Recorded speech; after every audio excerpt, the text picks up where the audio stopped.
Well, I first came to China in 1987 Yeah. and then came back in 2016. Yeah. So, yes, it had transformed beyond belief. Yeah. Not only physically and the economy, but the life of the people had changed so much. So yes, it is a phenomenal achievement has happened here in terms of taking the 800 million people out of poverty. And the infrastructure here is so fresh and new. Yeah. You know, Americans don't understand. You know, they think the Americans are great and they've got all the greatest and biggest and best. But when they come to China, they see the same thing, only brand new.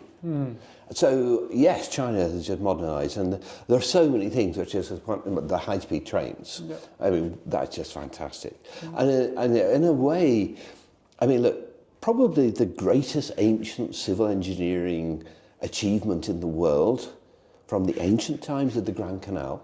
That to this day remains the longest navigable artificial waterway by far. I mean, no other waterway comes even close. And you achieved this 2,500 years ago. And I think that the Grand Canal is a far greater achievement than the Great Wall. And you've carried that forward with all the amazing things which you've achieved. So yes, China has modernized, and modernized in a way that the people of China have benefited so much. Yeah. What do you think is a core enabler of that modernization? Well, I think you've got to go back to Deng Xiaoping.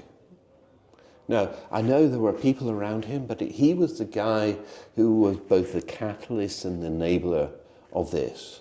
And of course, the reform and opening up was a huge part of that modernization effort, right? Yeah, I think the Chinese people, you look through history, they've always been hardworking, innovative, imaginative, right?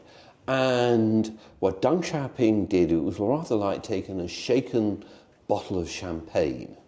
He took the cork out, and then the Chinese people did the rest. And so I think that those reforms which he introduced have facilitated everything which happened. And then you actually had 4 decades, a country this size, 4 decades of continuous 10% or thereabouts compound annual growth. Now, nobody ever has achieved anything like that before in history, or I don't know whether anyone will equal it. You know, one hopes desperately that the African nations will follow that achievement. And that would be great as well. Wouldn't it? Yeah. Absolutely. And actually, I think that things like artificial intelligence are going to make that possible.